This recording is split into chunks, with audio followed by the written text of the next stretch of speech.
Yeah. I'd love to know your story. Just how did you get involved in your skincare line with what you're doing now? So I have always been passionate about everything that I do. I've always been all in naturally. So it was interesting when my parents went to the class, I saw a shift in my parents. That was probably the most exciting thing I've ever experienced. And I needed at that time. I was in business at that time. I was in business 12 years. And I was newly married. I had 2 babies. And I needed my mom. I did. I needed my mom a lot right then. And so she really, really stepped into that place, which was really nice. Because my mom was a comedian. She was very busy. My parents owned a health club. They were a little bit too much into their entrepreneurship and less into the family, even though they did it for the family. They kind of missed a piece that I think that Driven for Life, or it used to be called Driven for Life, Driven Leadership helped with. So it really helped mold my family, and that helped me grow too, because I always knew what I wanted. I love skincare. At 12 years old, I was doing facials in my bathroom. I was obsessed with skincare. My parents' friends owned Mother's Market. It used to be on 17th Street. It's a big health food store. And I make a joke that Mother's never hired me. I never left. So because my parents' friends owned it, I would go in and I gave myself a job.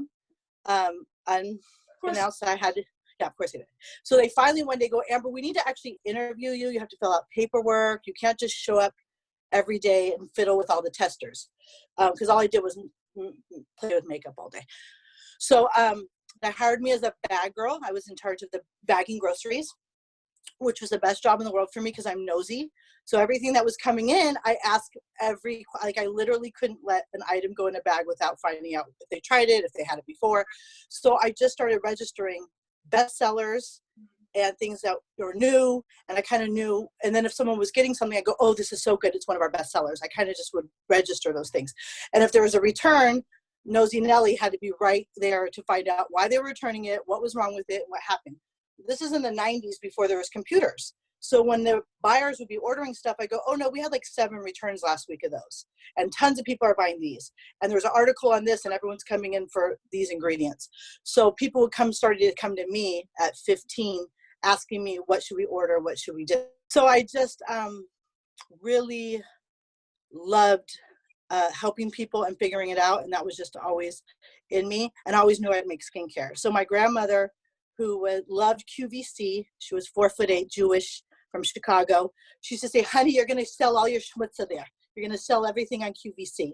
So we used to watch QVC and I watched how they sold skincare. And that was my goal in life. I'm going to have a skincare line on QVC. And that was really super important to me. So I ended up going to UCLA for cosmetic ingredients and went to school for esthetician. And I worked for Dr. Fulton, who was a very famous dermatologist. He made benzoyl peroxide and retin-A. He was an acne doctor. Another one who never hired me. I never left. I had acne and he was my doctor.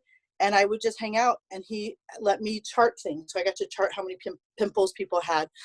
And I just kept going.